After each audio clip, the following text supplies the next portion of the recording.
Hello दोस्तों, नमस्कार। Scholars study centre के ऑनलाइन प्लेटफॉर्म पर आपका हार्दिक स्वागत है, अभिनंदन है। आप देख रहे हैं the third I daily newspaper editorial show. आज 6 जनवरी है और इस वीकेंड पर आपके साथ मैं एक और एडिटोरियल के साथ प्रस्तुत हूं। और आज का जो हमने एडिटोरियल लिया है, चलिए देखते हैं उसका क्या टॉपिक रहने वाला है। तो सबसे पहले अपने बता देते हैं, द हिंदू के कलेक्शन से लिया गया है। ये 6 जनवरी का एक स्पेशल एडिटोरियल है जिसमें करंट अफेयर्स में अपने जो लिया है वो वार वाइडनिंग है ऑन गाजा में युद्ध का क्षेत्र बढ़ता ही जा रहा है। तो यमन क्षेत्र तक भी है, अमेरिका भी इसमें एंगेज हो रहा है। तो रीडिंग स्किल और सिमिलर वर्ड्स अपोजिट वर्ड्स की चर्चा करते हुए अपने इसको आगे बढ़ाएंगे। तो दोस्तों, आगे बढ़ने से पहले मैं आपको बता देता हूं, अपने स्कॉलर स्टडी सेंटर पर ऑफलाइन बैचेस स्टार्ट हो रहे हैं और नया बैच है वो 10 जनवरी से सुबह 9 से 1 बजे तक अपने नए ऑफलाइन बैचेस रहने वाले हैं। अगर आप एसएससी का फाउंडेशन कोर्स करना चाहते हैं तो स्कॉलर स्टडी सेंटर के ऑफलाइन बैचेज में आपका स्वागत है और आप 10 तारीख सुबह 9 बजे से इस क्लास को जो ज्वाइन कर सकते हैं और अपनी सफलता सुनिश्चित कर सकते हैं। हर बुधवार को अपने यहाँ नया बैच स्टार्ट होता है और हर संडे और वेंसडे को जो अपने फ्री ऑफ कॉस्ट आपके जो बिल्कुल फ्री है टेस्ट सीरीज होती है, जिसके OMR पर टेस्ट होते हैं, जिसकी आंसर की हम टेलीग्राम पर डाल देते हैं और उसके बाद में उसका रैंक वाइज रिजल्ट भी आपका आ जाता है। तो अगर आप एसएससी फाउंडेशन करने के इच्छुक हैं तो देर मत कीजिए और हमारा एसएससी का फाउंडेशन कोर्स ज्वाइन कीजिए। तो ठीक है, अब अपने आगे सेशन शुरू करते हैं। तो आज का पहला शब्द है सॉलिडरिटी, एकजुटता। The support of one group of people for another because they agree with their aims. तो एक लोगों के समूह का समर्थन दूसरों के साथ क्योंकि वे उनके लक्ष्यों से सहमत हैं। यूनानिमिटी, यूनिटी और लाइक माइंडेडनेस, एकता है जो इसकी आम राय, सिमिलर वर्ड हो गए। डिसेंशन और डिसयूनियन है जो बिखराव या मतांतर, इसका है जो एंटोनिम हो गया। Foreign leaders have lined up to express solidarity. तो विदेशी नेता है वे अपनी एकजुटता दर्शाने के लिए लाइन अप हुए, एक साथ खड़े हुए। तो नेक्स्ट वर्ड है इनएविटेबल, जिसे टाला न जा सके। एडजेक्टिव है एटलेनिया, that can not be avoided, जिसे बचा नहीं जा सकता, और प्रिवेंटेड, रोका नहीं जा सकता, फ्रॉम हैपनिंग, घटित होने से, जिसको रोका नहीं जा सके एटलेनिया। अनअवॉइडेबल और अनएस्केपेबल, जिसे एस्केप नहीं कर सकते, जिसे अवॉइड नहीं कर सकते, बच नहीं सकते। अवॉइडेबल और अनसर्टेन है जो, ये क्या हो गया, अवॉइडेबल जिसे बचा जा सके और अनसर्टेन है आपका ये एंटोनिम हो गया। ठीक है। Eventually the inevitable happened and he had a heart attack. तो एक अटलनीय घटना घटी और उसे हार्ट अटैक आया। तो बीफिंग वर्ब है, शिकायत, कंप्लेन। जीरेंड और प्रेजेंट पार्टिसिपल के रूप में इसका अर्थ होता है complain. He was beefing about how the recession was killing the business. तो वो इस बात के लेकर कंप्लेन कर रहा था, बीफिंग कर रहा था कि किस तरह से है मंदी के कारण, रिसेशन के कारण है जो बिजनेस है वो खत्म होते जा रहे हैं। तो ये इसका वाक्य में प्रयोग हुआ। नेक्स्ट वर्ड है कंसेंसस, सहमति। नाउन है agreement among A group of people. Agreement और हार्मनी, सद्भावना, सहमति। डिसएग्रीमेंट और माइनॉरिटी व्यू, अल्पमत, इसका एंटोनिम हो जाएगा। There is a growing consensus that the current regime has failed. तो ये एक बढ़ती हुई सहमति है कि वर्तमान जो शासन है वो फेल हो चुका है। तो ये इसका वाक्य में प्रयोग हो गया। नेक्स्ट वर्ड है turn a blind I towards या टू, की ओर है जो ध्यान न देना, अनदेखा करना, अनदेखी करना। इडियोमेटिक एक्सप्रेशन है to ignore something that you know is wrong, जो आपको पता हो ये गलत है और उसको इग्नोर करना। She knows he is lying to her, वो जानती है कि उससे झूठ बोल रही है। But she choosing to turn a blind eye to the situation, लेकिन उसने निर्णय किया कि वो इस स्थिति को अनदेखा करेगी।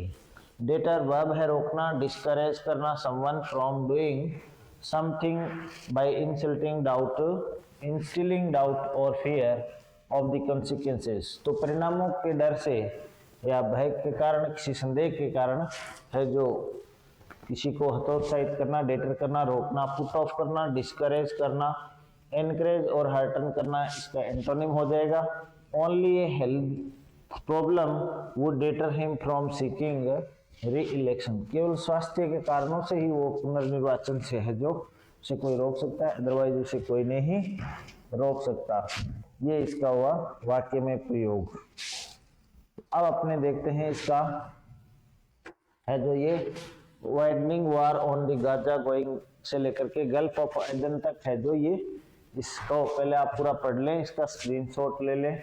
अब आप इसकी सेकंड स्लाइड देखें, और ये जो सेकंड स्लाइड आ रही है सिन से लेकर के है जो लेंथ तक आप इसको देख लें।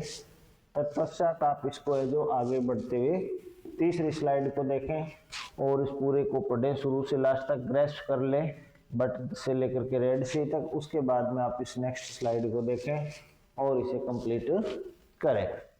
तो आई थिंक ये यहाँ तक ही है। यस, तो ये तीनों चारों स्लाइड आप अच्छी तरह से पढ़ लें शुरू से एंड तक, और उसके बाद में है जो इसको आगे बढ़ाएं। तो ठीक है दोस्तों, अपने करते हैं आगे अपना शुरू। तो वाइडनिंग वार, युद्ध है जो वाइड हो रहा है, इसका दायरा बढ़ रहा है। On the Gaza war, Gaza का युद्ध है। गोइंग बियॉन्ड इजराइल पैलेस्टीन, जो कि इजराइल पैलेस्टीन से भी आगे बढ़ रहा है। The US should not see Houthi attacks as concern independent of the Gaza war. तो अमेरिका को जो हुती विद्रोहियों के जो हमले हैं उनको गाजा युद्ध से अलग स्वतंत्र नजरिए से नहीं देखना चाहिए। तो यूएस स्ट्राइक ऑन यमन से Iran backed Houthi militants in the Red C.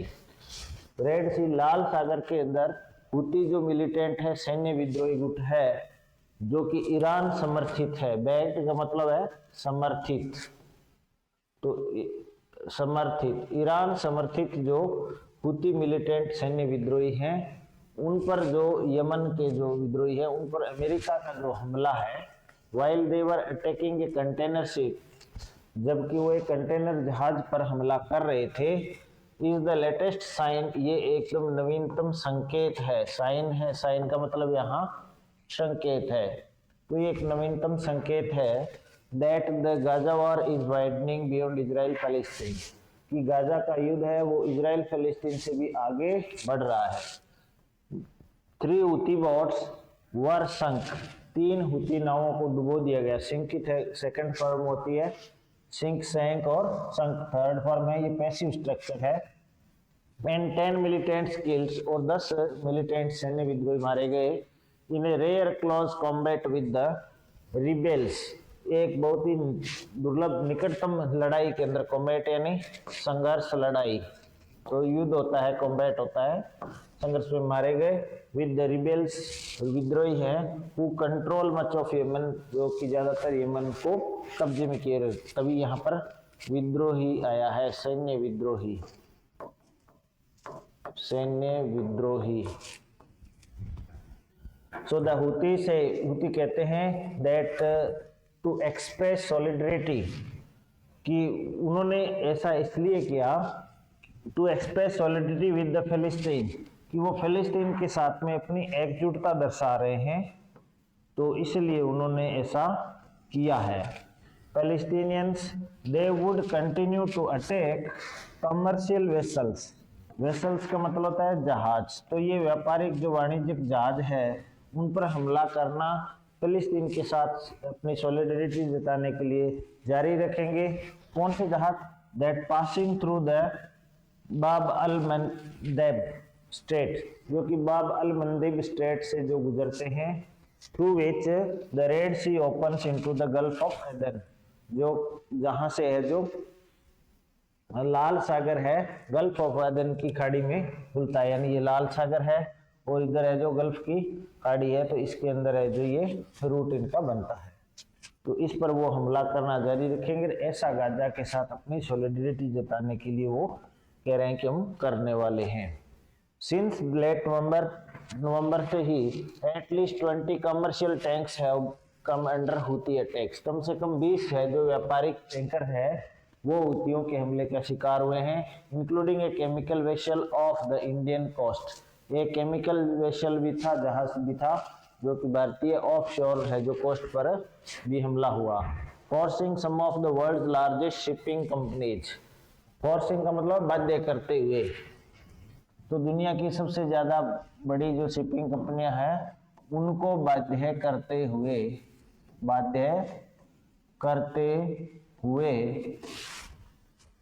Forcing companies including Maersk, Hapag Lloyd, MSC and MSC to suspend trading on the Red Sea routes।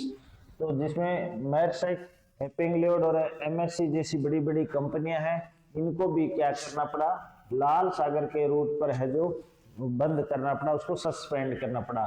And use the circuitous route around the Africa, और Africa के चारों ओर उन्होंने एक circuit वाला root लिया जो कि लंबा पड़ता है। Traffic through the Red Sea, Red Sea से जो ट्रैफिक है, a crucial link between the Mediterranean and the Arabian seas. अब उन्होंने ऐसा जो रूट चुना वो भूमध्य और अरब सागर, मेडिटेरियन, भूमध्य और अरेबियन अरब सागर है। थ्रू द स्वेज कैनाल, जो कि स्वेज कैनाल से होके जाता है, has dropped by some 35% in recent weeks। तो यहाँ ट्रेड है लगभग 35% गिर गया है हाल के सप्ताहों में। Increasing shipping and insurance cost, और इससे शिपिंग और इंश्योरेंस कॉस्ट है वो बढ़ गई है। So the crisis has prompted the US to, इस संकट ने अमेरिका को है जो प्रॉम्प्ट किया है, प्रोत्साहित किया है, to announce a new naval task, एक नया नेवल यानी नौसेना संबंधी, तो एक नौसैन्य टास्क है जो करने के लिए नौसैन्य task, naval task force to ensure security in one of the world's busiest shipping lanes. तो इन्होंने है जो दुनिया के सबसे ज्यादा बिजिएस्ट शिपिंग लेन के अंदर एक नेवल टास्क है जो ऑपरेशन करने का अमेरिका ने अभियान चलाने का निश्चय किया और उसके लिए उसे बाध्य किया गया।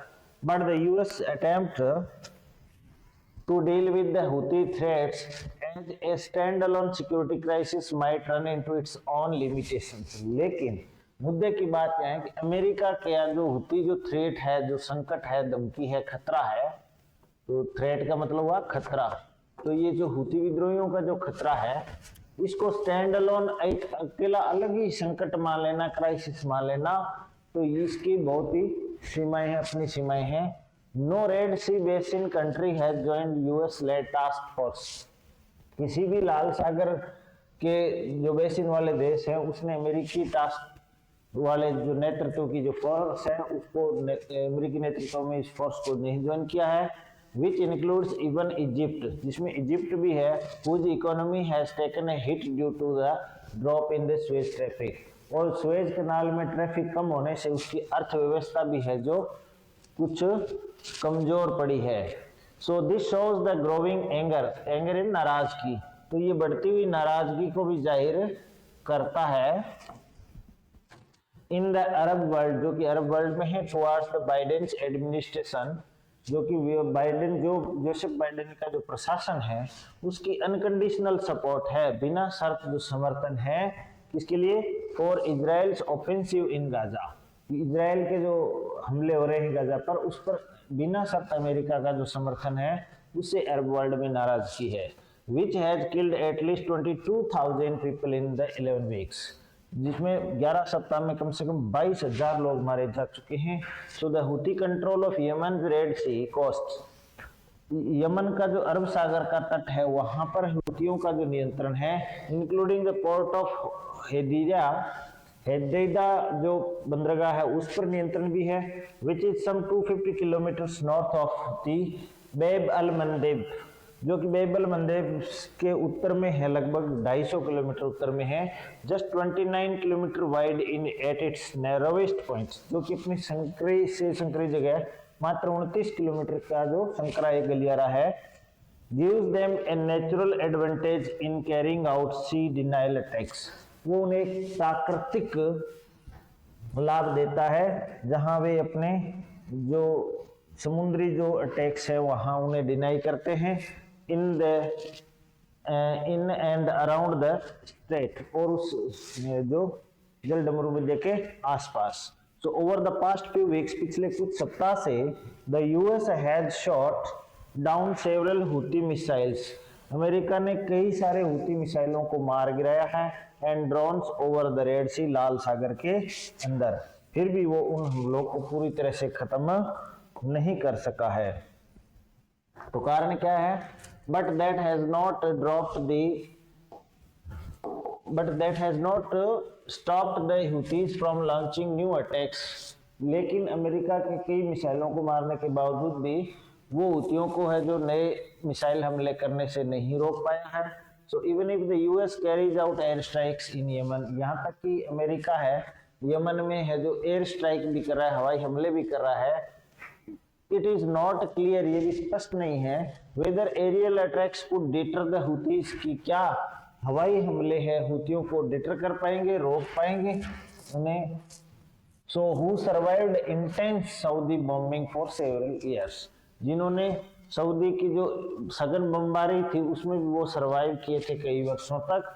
सो beefing up security in the Red Sea, Red Sea में सिक्योरिटी है उसको शिकायत करना, and Arabian Sea has now become inevitable, अब ये अटलनीय हो गया है। But the US should first work towards achieving a ceasefire in Gaza, तो अमेरिका को सबसे पहले गाजा में युद्ध विराम के लिए प्रयास करने चाहिए। Addressing the core issue behind the escalation, escalation सैन्य तनाव, ये बढ़ना, एस्केलेट होना सैन्य तनाव का बढ़ना, तो इस एस्केलेशन के बढ़ने का जो मुख्य कारण है वो गाजा में युद्ध विराम न होना है। That would help Washington build a regional consensus against the Houthis, और इसे वाशिंगटन को हूतियों के खिलाफ एक आम सहमति बनाने में मदद मिलेगी क्षेत्रीय तौर पर। So but if the US turns A blind I towards, अगर अमेरिका इनकी तरफ ब्लाइंड आई करता है अर्थात अनदेखी करता है, the indiscriminate killing of Palestinians, जहां अविवेकपूर्ण फिलिस्तीनी लोगों की हत्या की जा रही है बाई इट्स अलाई, इसके साथियों द्वारा, एंड जैसे कि इजराइल द्वारा, and stage focused only on the Houthis, और वो अमेरिका केवल इजराइल पर ध्यान नहीं दे करके केवल इधर हूतियों पर ध्यान देता है, it risks getting dragged deeper into A widening regional conflict. तो यहाँ इस बात का निश्चित रूप से है कि ये इसमें और ज़्यादा घसीट लिया जाएगा गहराई से, जहाँ ये क्षेत्रीय संघर्ष को और बढ़ावा देगा। यानी कहना ये चाहता है कि अमेरिका को है जो गाजा पर ध्यान देना चाहिए, न कि हूतियों पर ध्यान केंद्रित करना चाहिए। और बात भी सही है कि वहाँ 11 सप्ताह में 22,000 लोग मारे गए, तो कुछ हजार लोगों के बदले में आप इतने बड़े लोगों को मारते हैं इतनी बुरी तरह से, तो निश्चित रूप से है जो एक धार्मिक आधार पर या क्षेत्रीय आधार पर है जो अरब वर्ल्ड में नाराजगी होना स्वाभाविक है। तो आप है जो इस तरह से शांति स्थापित नहीं कर सकते, कुछ न कुछ सीमाएं होती है। तो ये आपको क्या लगता है कौन सही है कौन गलत है? तो इसको लेकर के वहाँ जियोपॉलिटिक्स है जो इंटरनेशनल बहुत ही क्रूशियल मोड पर है, तो आपको उस पर अपनी राय डेवलप करनी चाहिए और आप अपनी नज़रिया कमेंट बॉक्स में बता सकते हैं। तो एक बार फिर जाने से पहले बता देता हूँ, अपने स्कॉलर स्टडी सेंटर सीकर पर ऑफलाइन बैच स्टार्ट हो चुके हैं। अगले 10 जनवरी से ऑफलाइन बैच स्टार्ट हो रहा है। नया बैच शुरू हो रहा है एसएससी फाउंडेशन का, सुबह 9 से 1 बजे तक का टाइम रहता है। हर सप्ताह टेस्ट होते हैं, संडे और वेडनेसडे को ओएमआर पर टेस्ट होते हैं। टेस्ट सीरीज का कोई चार्ज नहीं है, आप कहीं भी किसी भी कोचिंग में पढ़ रहे हो हमारे टेस्ट दे सकते हैं। तो अपनी तैयारी को आप रखना चाहते हैं, अपनी सफलता सुनिश्चित करना चाहते हैं, तो आइए जुड़िए स्कॉलर स्टडी सेंटर से। आपका स्वागत है, क्योंकि आपकी सफलता ही हमारी पहली प्राथमिकता है। तो ठीक है, मिलते हैं मंडे को एक और एडिटोरियल के साथ। तब तक के लिए नमस्कार।